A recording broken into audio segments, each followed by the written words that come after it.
Named after Queen Elizabeth's grandmother, the British ship took its maiden voyage in 1936. The Queen Mary is now the very last ocean liner from the golden age of travel. And over 50 years ago, she set on her final cruise to Long Beach. What happened after it docked in '67? They decided we're going to make it a museum on water? Yeah, that was the intention of purchasing it. Yeah, so when it got here, there was a lot of work done to the ship in order to be that museum, to be that entertainment center. So when it opened, it was truly amazing. It took 4 years to get the Queen Mary ready for viewing, and that's because this ship is massive. 1.5 Titanics can fit inside of it. Since opening in 1971, she's been taking visitors on a voyage through time. Tell me about where we're standing right now. Actually, right now, Alison, we are standing at the bow of the ship. For those who don't know, this is actually the front of the ship. And during a storm, when the Queen Mary was actually sailing, this area, this bow of the ship, could actually go under the water and come back up. The Queen Mary rocked and rolled so much that they gave her the name, the Rolling Mary. No way. And this went pretty fast, didn't it? The Queen Mary was the fastest going vessel of her time, up to 30 knots, boogity boogity. And tell us about this beautiful view that we're looking at across the way. This is the harbor, the marina, and beautiful downtown Long Beach, my city. Captain James Sanders has been working on this ship for nearly 20 years, becoming its resident historian. I'm blown away by how historic it is. Well, the Queen Mary is one of the largest pieces of Art Deco here in Southern California. We're standing in what is called an observation bar. This was the observation bar for the first class passengers and only for the first class passengers. All of the lighting fixtures that you see above here are original to this room.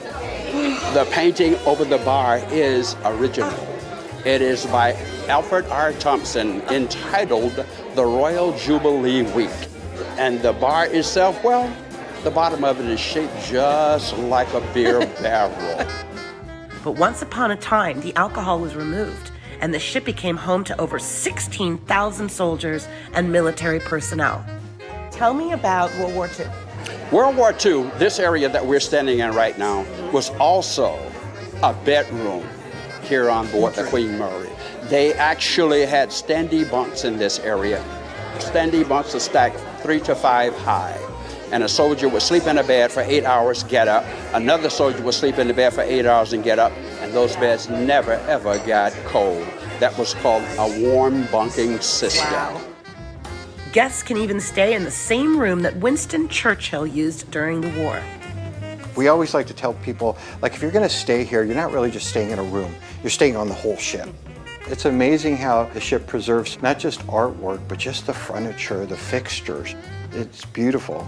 To think that so much of this has never left the ship after all these years. Right, exactly.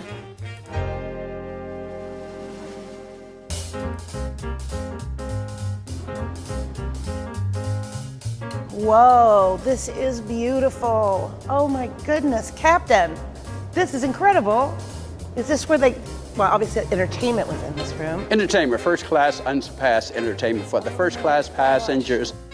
You are actually standing on the very same stage that Bob Hope performed on whenever he was on board the ship. It must be like a joy for you to see people come on and smile, and they're so excited to be here. Oh, yeah. And experiences that they take home with them. Yeah, the best part is when they come and they're dressed up like in the 1930s and the 40s. They're true fans of the Queen Mary, and we love them. We love having them here. And the Queen Mary has seen it all in her nearly 100 years, even death. 80 people have died on board, some still haunting the ship. Several year-round tours turn guests into ghost hunters. Dare you board this ship of the past? For some who sailed upon her, their trip was their last. All right, Captain, what's Alison, down here? We are now about to enter what is said to be the most haunted deck on board the Queen Mary, B deck. I'm not responsible for what happens down here, okay? You haven't seen a ghost. You're too quick for them. I move too fast for the ghost to catch me. So now we're going to hopefully enter into Am I going the in here? most haunted room Why do I on have to board go this. first? All right, we shall attempt to enter into B340.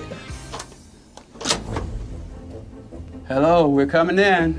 Don't be afraid. Turn the light on. All right, all right. Turn the light on. Oh my goodness. What have people seen in here? Many felt people in have here? said that when they stay in this room, Yeah. the covers Really? are pulled from the bottom of the bed. Really? They also hear knocking in the bathrooms. They're at the really? water. And that is why many ghost hunters come and rent this room. And that's also why Shaquille O'Neal picked this location to set up his annual Halloween festival. Shacktoberfest is located both on the Queen Mary as well as on the grounds of the Queen Mary. So it's a massive festival. We have 2 attractions on the ship and about 7 or 8 on land.